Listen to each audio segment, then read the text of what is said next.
කොහොමද ඔයාලට ඔන්න ඉතින් අද මම මේ හදන්නේ මම O level කාලේ ලියපු මගේ ඔටෝ බුක් එක කියවන්න ඔයාලත් එක්ක. ඔයාලට මතක ඇති මම අර ගිය පාරේ ගෙනපු වීඩියෝ එකකින් කිව්වා මේගොල්ලන්ට මේකේ වෙනම වීඩියෝ එකක් අරගෙන එනවා කියලා. අපි බලමුකෝ මොනවද තියෙන්නේ කියලා. මේ මුල් පිටුවේ ලියලා තියෙන්නේ මම.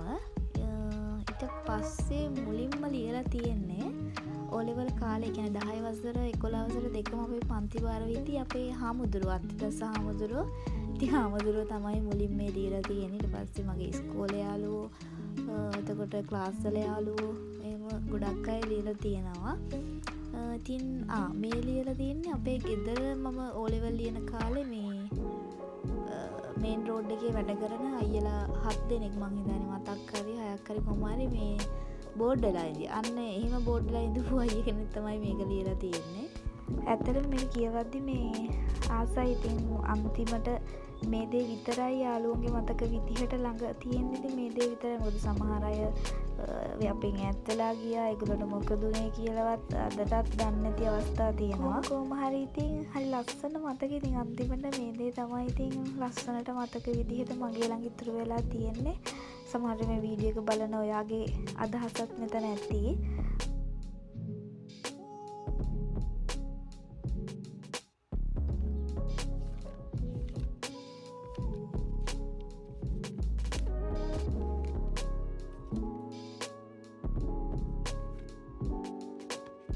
මේක විශේෂයි. මොකද මේක දීලා තියෙන මේක ලියපු යාළුවා අතරත් මගෙත් එක්ක කතා කරනවා. මෙයාත් කොළඹ කැම්පස් දෙකේම ආර්ට් ෆැකල්ටි එකේ ඉගෙන ගන්නවා. මං හිතන්නේ දැන් නම් දෙවෙනි අවුරුද්ද පටන් ගත්තා. මං හිතන්නේ අර දිනේෂ් අදටත් මගේ යාළුවෙක් විදියට කතා බහ කරලා ඉන්න එකම යාළුවා. අදටත් මට කතා බහ කරලා මගෙත් එක්ක ඉන්න ඕන දෙයකට මගෙත් එක්ක ඉන්න යාළුවෙක් තමයි දිනේෂ්.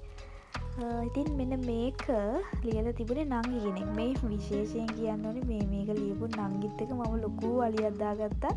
ඉස්කෝලේ යන කාලේ කොහොම හරි අපි දෙන්නම ඉස්කෝලෙන් අයින් වෙලා ගියා කාලෙත් එක්ක. හැබැයි අනිත් අයට වැඩිය මේ ගොඩක් ළඟින් ආශ්‍රය කරා තිබුණ හිතවත්කම් ඒ තිබුණටත් වැඩිය මේ වුණා ඒ ප්‍රශ්නෙන් පස්සේ ශේහානි නංගි. ඉතින් මෙන්න මේ විදිහට ඉතින් ගොඩාක් අයගේ අදහස් පොතේ තියෙනවා. ඉතින් මේ නම්බර්ස් නම් කාගේවත් වැඩ නැහැ. අන්තිමට කොහොම හරි මම මේ ගෙදර තියලා තියෙදි මං ගෝ අම්මේ වත් මොනවා හරි මේ ලියලා තියන්න මේ ඔයාගේ අදහස් මට ලියලා දෙන්න කියලා මං අම්මට නිකන් පොත දුන්නාට පස්සේ අපේ අම්මා ලියලා තියෙන ටික තමයි මේ තියෙන්නේ. ඉතින් හැමෝටම ගොඩාක් ආදරේ මගෙත් එක්ක එකතු වෙලා ඉන්නාට. ඉතින් තවත් ලස්සන බ්ලොග් එකකින් එකතු වෙමු.